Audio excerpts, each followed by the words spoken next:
Saludos.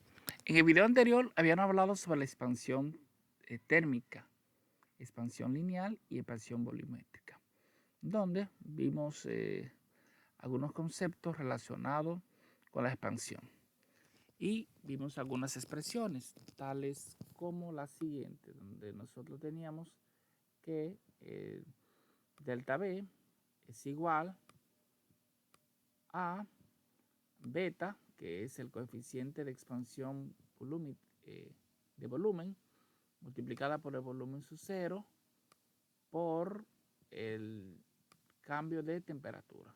Esto lo vimos. Y vimos también delta L en lugar de B, L aquí, y aquí L sub cero, y aquí en lugar de beta, alfa para la expansión lineal. O sea, la expansión lineal sería igual, déjame ver si puedo escribirlo aquí, a alfa, distancia L, aquí vamos a ponerle delta o podemos ponerle de delta L y aquí vamos a ponerle delta T. Y también de que B, la expansión, el coeficiente de expansión de volumen es igual a 3 veces la expansión del coeficiente de lineal, de expansión lineal. Entonces ahora vamos a ver la expansión térmica del agua. El agua en el intervalo de temperatura de 0 a 4 grados se contrae. Al aumentar la temperatura se contrae, no se expande, sino que se contrae de 0 a 4 grados. En ese intervalo su coeficiente de expansión es negativo, porque en lugar de expandirse se está contrayendo. Por arriba de 4 grados el agua se expande al calentarse. Por lo tanto, el agua tiene su mayor densidad a 4 grados Celsius, es que tiene mayor densidad.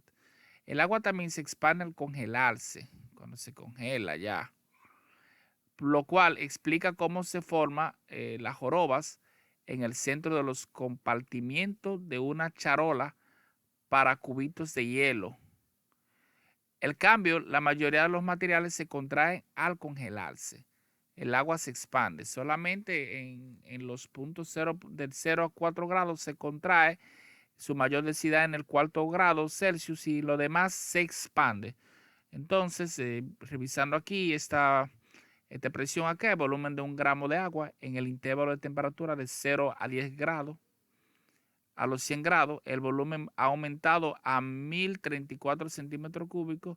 Si el coeficiente de expansión del volumen fuera constante, la curva sería una línea recta. Entonces aquí tenemos aquí el volumen en centímetros, aquí tenemos la temperatura, acá en 20, vea dónde se queda, y así continúa como una línea recta.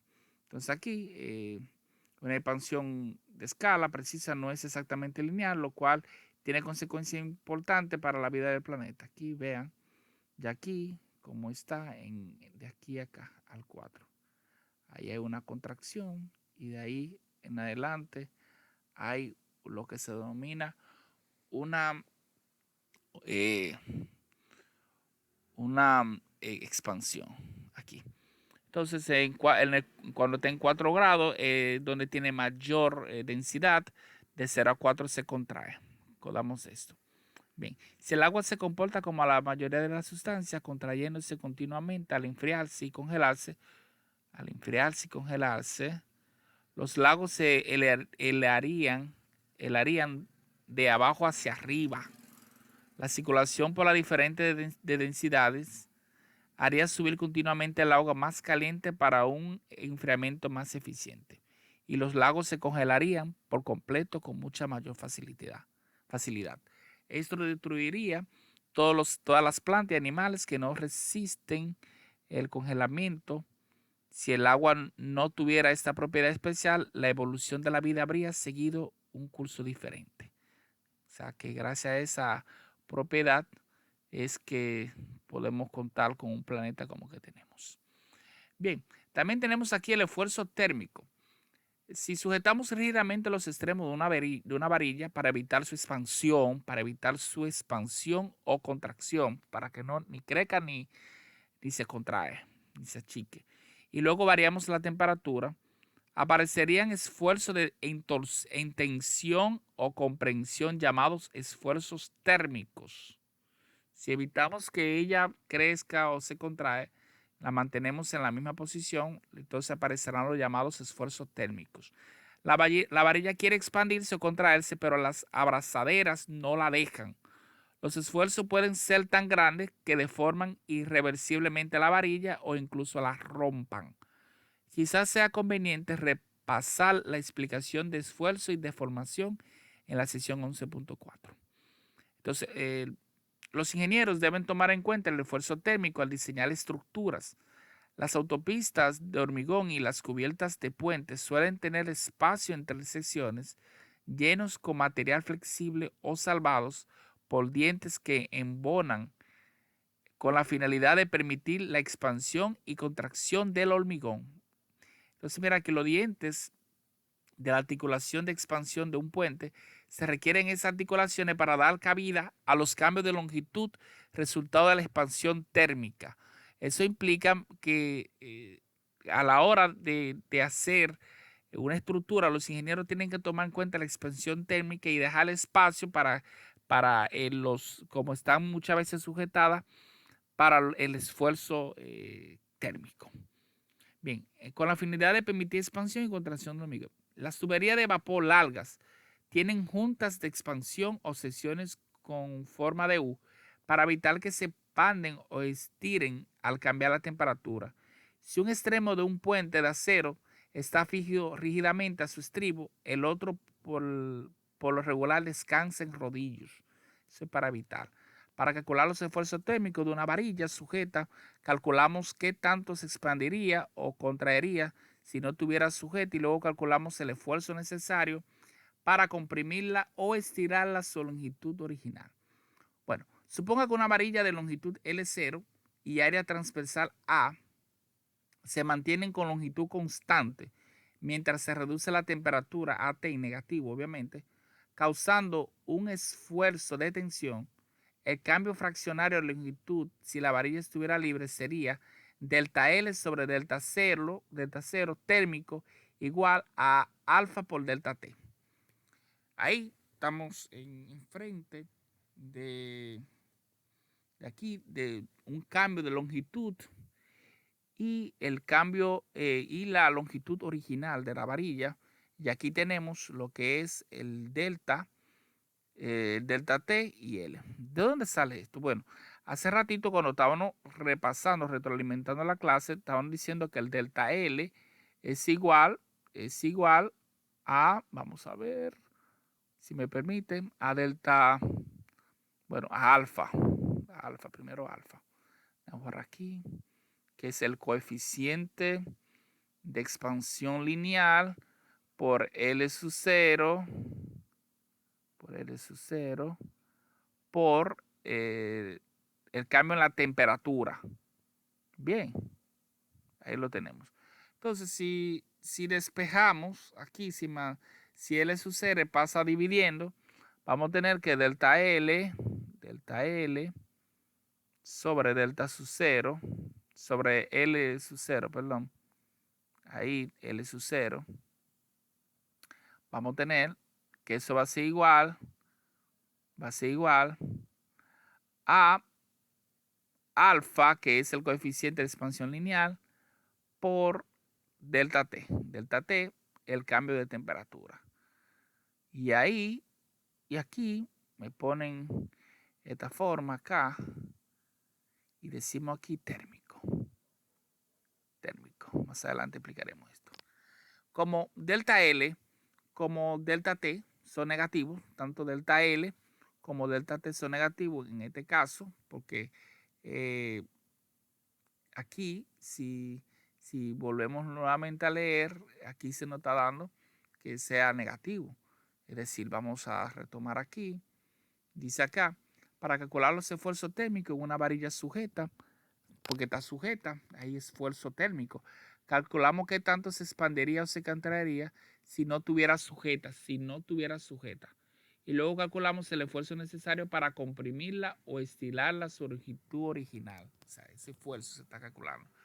Supongan que una varilla de longitud L0 y área transversal A se mantiene con longitud constante mientras se reduce la temperatura. O sea, la temperatura negativa se va reduciendo, causando un esfuerzo de tensión. Está haciendo un esfuerzo para mantenerse, para no ni contraerse, ni estirarse, ni expandirse.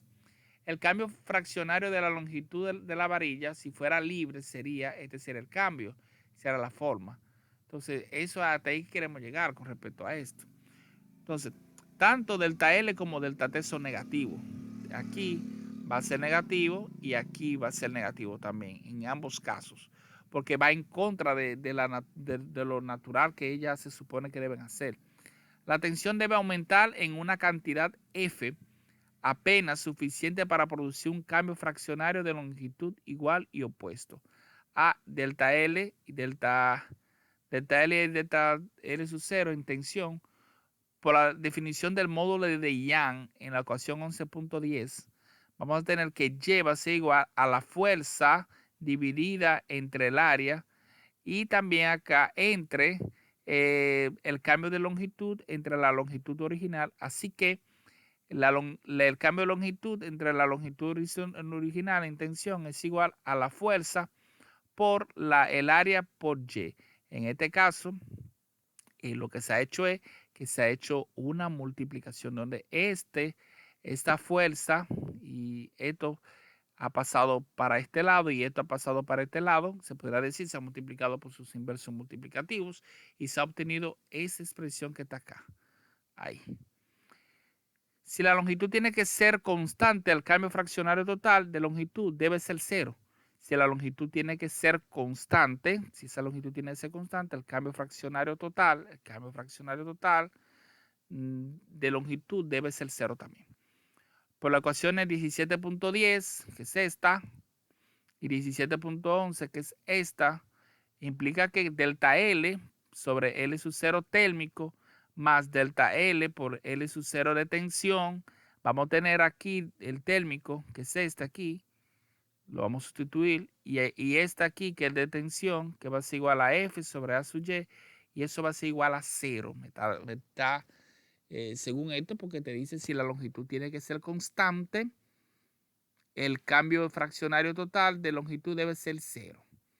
Despejando el esfuerzo de tensión, FA, para mantener la constante longitud de la varilla, vamos a tener negativo, vamos a tener que F sobre A, la fuerza sobre el área, va a ser igual a negativo Y por el coeficiente de expansión lineal por el cambio de temperatura. ¿Ok? Ahí hemos tenido esa expresión.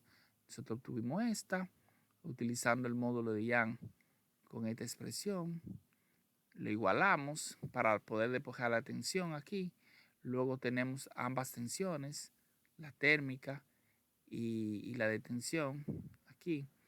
Y sustituimos sus diferentes valores. Y luego entonces despejamos para FA y hemos obtenido esta expresión.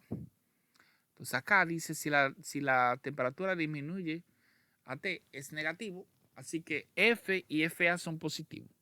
Eso implica que se requiere una fuerza y un esfuerzo de tensión para mantener la longitud. Si AT es positivo, F y FA son negativos. Y si la fuerza y el esfuerzo requeridos son de compresión. Entonces vamos de nuevo. Miren, si la temperatura disminuye, el cambio de temperatura es negativo, obviamente, porque el cambio, tenemos una temperatura alta menos una temperatura más bajita, me va a dar un cambio de temperatura positivo. Pero al ser una temperatura alta y una temperatura bajita, obviamente el cambio va a ser negativo. Así que si FA y FA serían positivos en estos casos cuando la temperatura disminuye. Eso implica que se requiere una fuerza y un refuerzo de tensión para mantener la longitud. Un esfuerzo de tensión se necesita. Si AT es positivo, obviamente, donde la temperatura es mayor la segunda que la primera. F y FA son negativos y la fuerza y el esfuerzo requerido son de compresión. En lugar de ser de expansión, sería de compresión cuando la temperatura sea positiva. Si hay diferencias de temperatura dentro de un cuerpo, habrá expansión o comprensión no uniforme. Hay diferencia. Y pueden inducir esfuerzos térmicos. Es factible romper un tazón de vidrio vertiendo en él agua muy caliente. El esfuerzo térmico entre las partículas calientes y frías excede el esfuerzo de ruptura del vidrio, agrietándolo. O sea, cuando se nos rompe un cristal o que se nos agrieta, puede ser producto de que es la alta temperatura que tenemos en el cristal, en el vidrio. El mismo fenómeno hace que se rompa un cubo de hielo y se deja caer en agua tibia. Si se deja caer en agua tibia. Los vidrios resistentes al calor, como los Pyrex, resistentes al calor, tienen coeficiente de expansión excepcionalmente bajos y una resistencia elevada. O sea, la expansión es muy poca. Por eso, cuando verificamos este tipo de vidrio, verificamos que sean de esa forma si queremos un mayor esfuerzo. Entonces aquí tenemos esfuerzo térmico, un ejemplo, un cilindro de aluminio de 10 centímetros de longitud con área transversal de 20 centímetros cuadrados.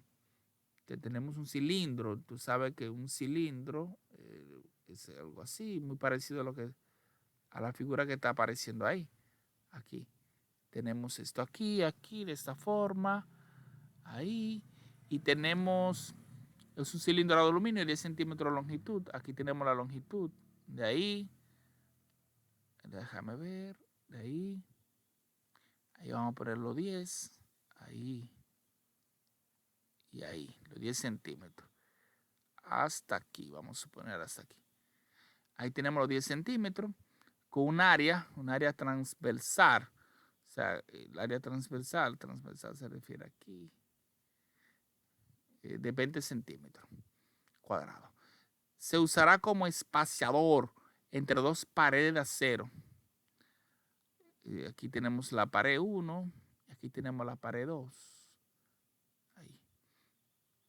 A 17 grados centígrados, o perdón, 17 grados Celsius.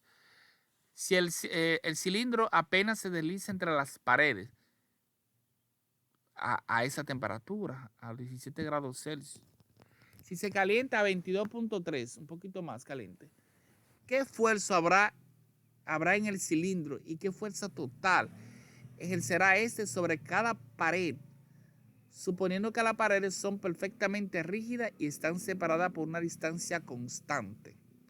Entonces, aquí se nos presenta que las incógnitas son el esfuerzo térmico del cilindro y la fuerza asociada que ejerce sobre cada una de las paredes que lo sostienen.